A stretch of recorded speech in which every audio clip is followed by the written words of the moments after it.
Alright, gonna be exiting here in about 3 miles. I need over. And it is a solid line of traffic.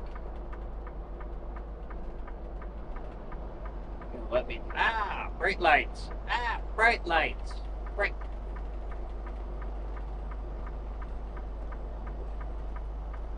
So you're gonna kick on the high beams and just leave them on? You ass.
Good morning, everybody.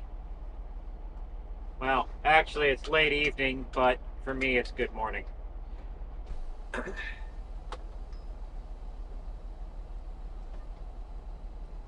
We are in Bisco, Arkansas right now, hauling a load of Tyson ground beef hamburger patties and miscellaneous other stuff. Headed over to New Albany, Mississippi for a live unload at Walmart. Man, Danny Herman did not do me any favors.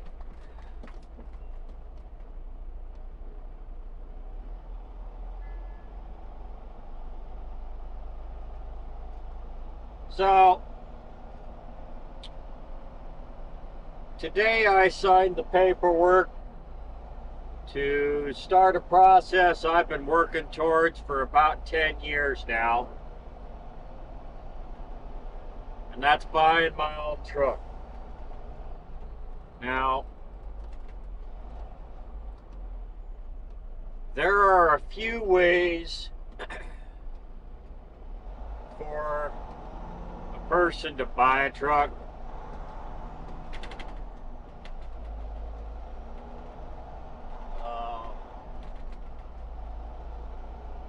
And each one carries its own risks. Straight on ramp to I-40 East.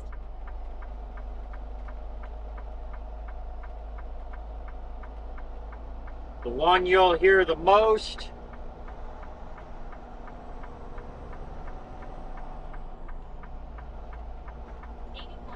is lease purchase.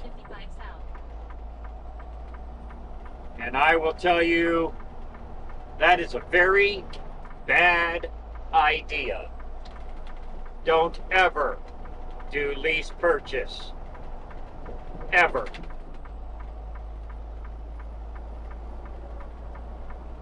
Any carrier that does lease purchase will do anything and everything to make sure that you don't actually get the truck. Another way you can do it is by going to a dealership,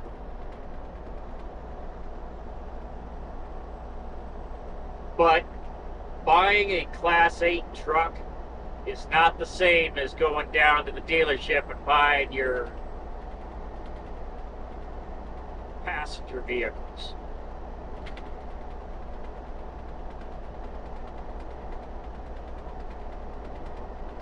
You have to have an LLC,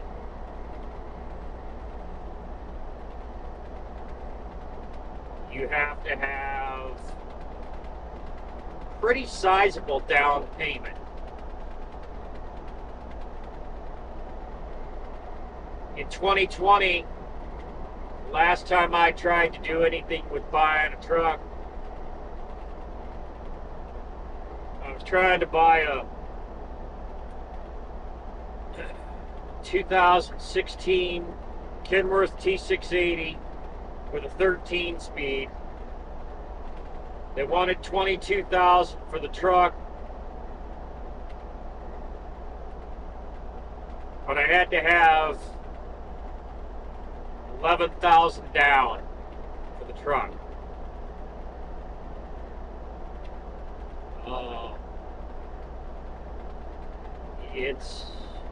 It's expensive to do it that way.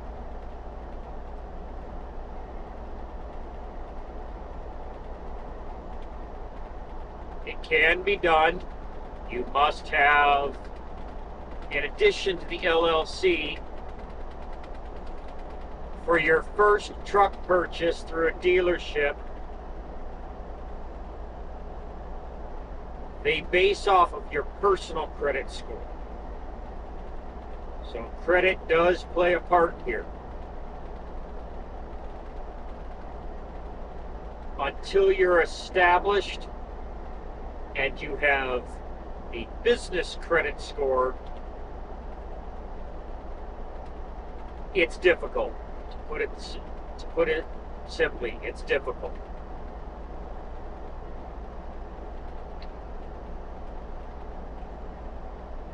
The third way to buy a truck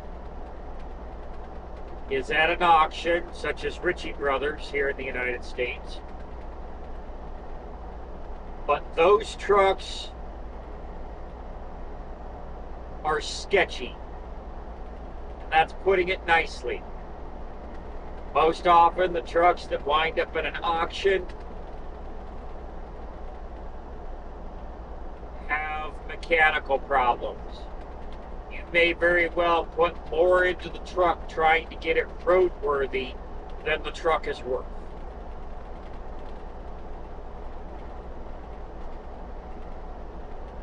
You do have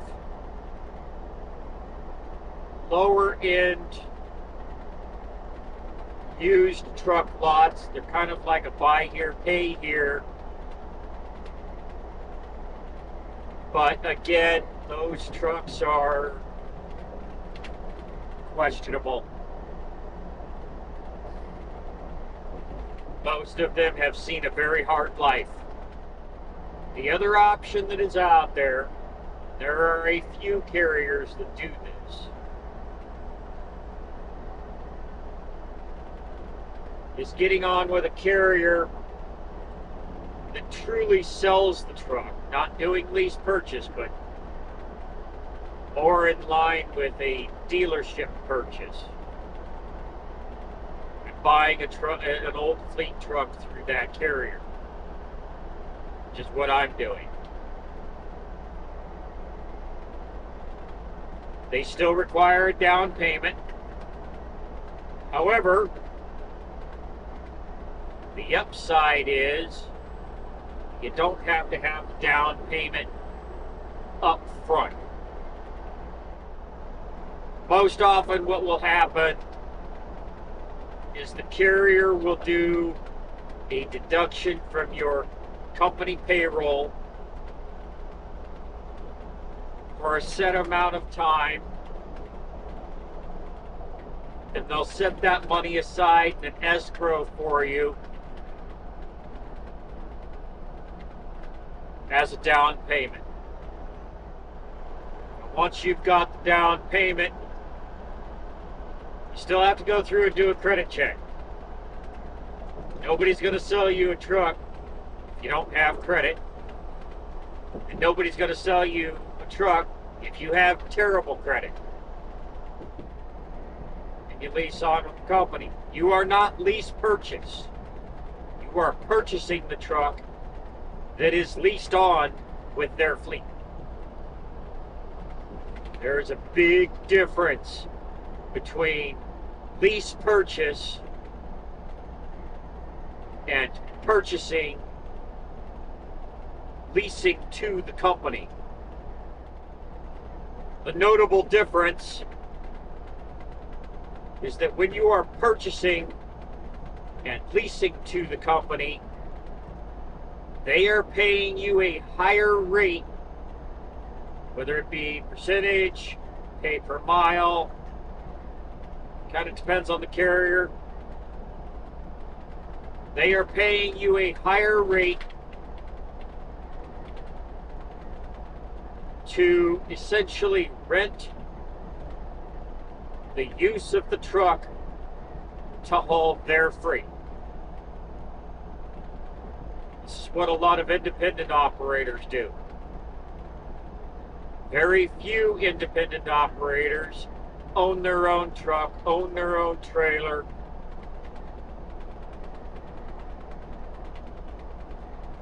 and broker their own loads. That's a very small percentage of owner-operators.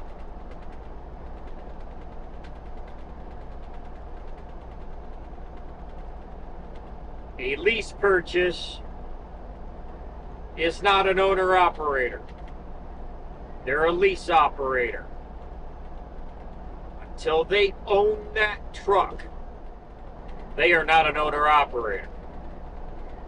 If you are buying the truck from a dealership and leasing it on to a carrier, or in the case of what I'm doing, buying the truck as if I were buying from a dealership and leasing it to the carrier, that is an owner-operator. If you own the truck outright, you are an owner-operator. Lease purchase is not an owner-operator until they have that title in hand. You are paying a much higher price per month to lease that vehicle than you would with a normal car payment. You don't own that vehicle. Period. Same goes for a truck. A lease purchase would be like going down to Penske and leasing a truck for a period of time. The only difference is that eventually you'll get to own the truck if the company runs you well and allows you to pay your bills. As an experienced driver, I'm saying this. Don't even think about buying a truck until you've got at least 7 years in the industry. 7 years in the industry and a clean record. Means no tickets, nothing against your CDL. Keep your nose clean for at least 7 years before you even think about buying a truck. There are a lot of expenses that go with owning a truck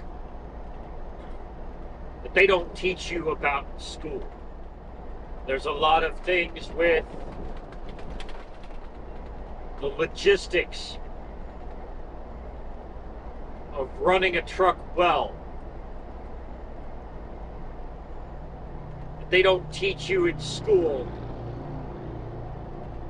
that only experience will teach you. And you won't have that experience for at least 7 years. Now, there are a lot of companies, larger carriers, that will lean hard on lease purchase and dangle the promise of more money in front of you to get you to sign on the dotted line. Don't fall for it. Don't fall for the lease purchase thing.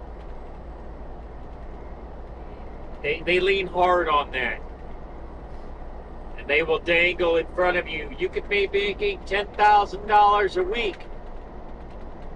Yeah, gross. They don't tell you about the $3,000 a week in fuel. $2,500 a week in maintenance, and all your other expenses that will leave you with $1,500 to $2,000. If you're running it smart, you'll go home on that lease purchase with maybe $500 or $600 more a week than the company driver. That's just how they pay you. Now, as an owner-operator, yeah, you could make $10,000 to $15,000 a week gross and be taking home $2,500 to $3,000 a week after expenses, if not easily more, depending on what you're hauling. There is no denying that owning your own truck will make you more money. Period. End of story.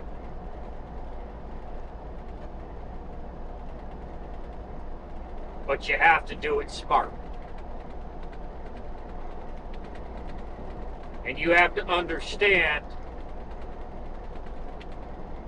once you sign on the dotted line for that truck,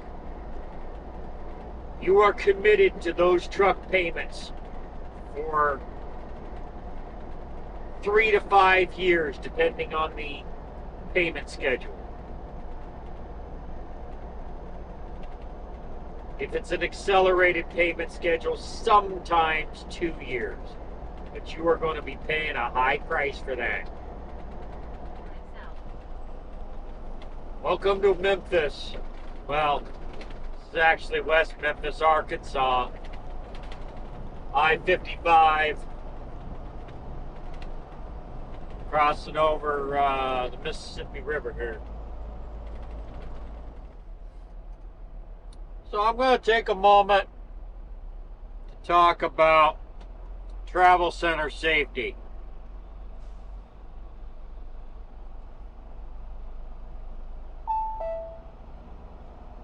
There are some travel centers that you just simply do not want to park at. And I'm not talking about brands. I am talking about cities.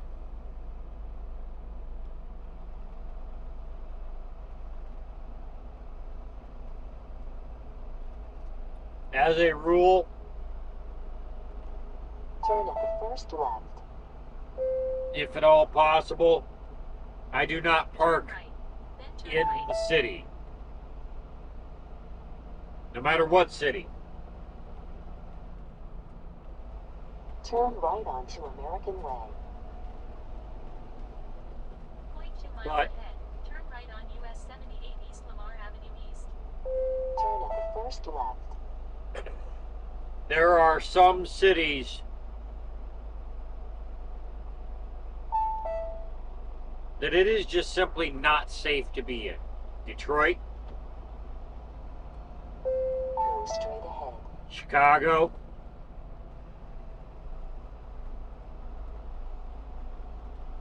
Memphis, West Memphis, Nashville, Sharp left. parts of Atlanta, East St. Louis, St. Louis, Turn at the first parts light. of Houston, parts of Dallas,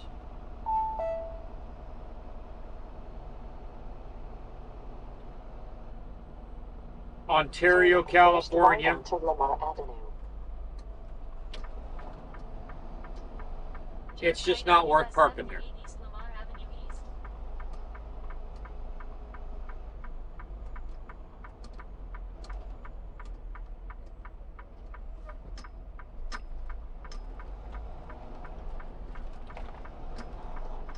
.7 miles ahead. Take exit 60 to Mississippi 30 truck west Now- Drive. If you have the option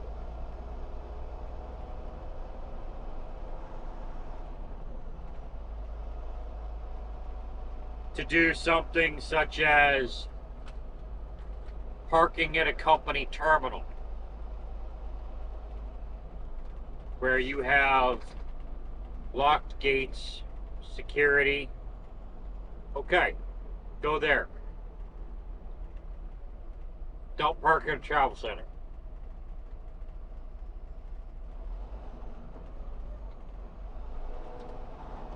Regardless of the city, if you walk into the travel center and you see an armed security guard inside the travel center, you are in a bad neighborhood. Get in, get out, get gone. Period. Don't stay.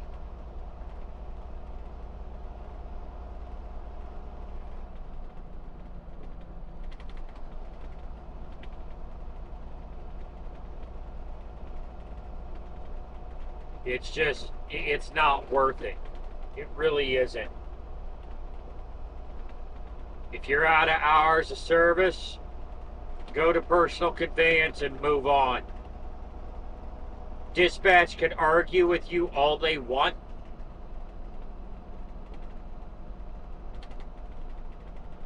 But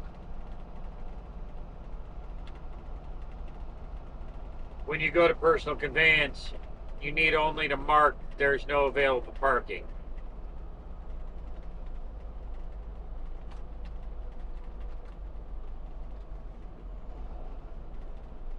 Which, depending on the time of day, could absolutely be true.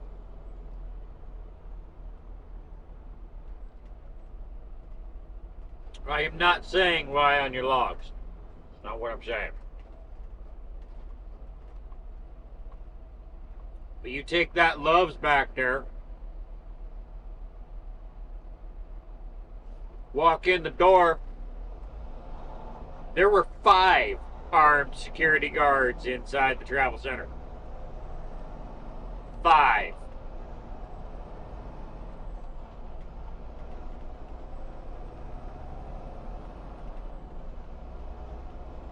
Two of those were city officers. 3 were private security company. So they have law enforcement on the property as well as private security.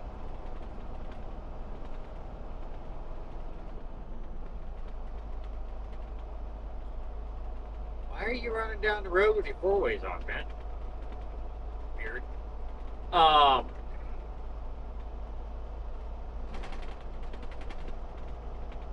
That Love's never empties. Ever. Your chances of finding a parking spot at that Love's in Memphis, slim to none.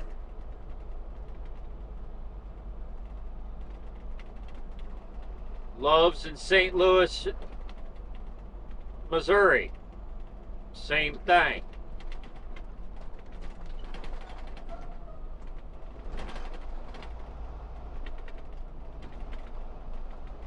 The Pilot in Dallas, Texas, same thing.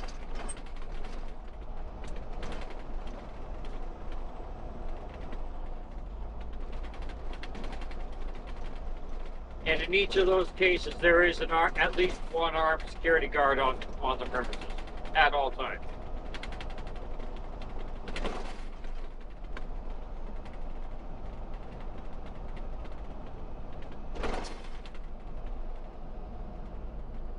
So, regardless of your gender, when it comes to some of these places, just don't stay. It's not worth it. It's not worth the risk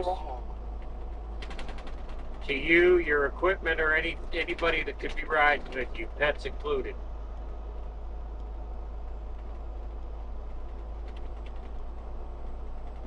Move on.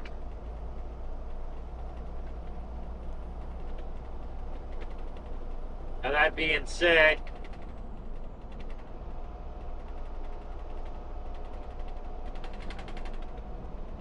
males are less likely to be interfered with.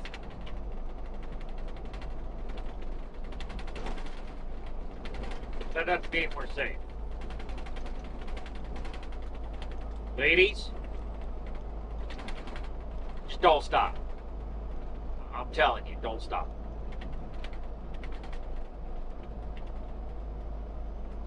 If it's a dire emergency, such as going to the bathroom, get out of the truck as quickly and safely as you can. Go in, go to the bathroom, get out. Don't even stop to buy anything.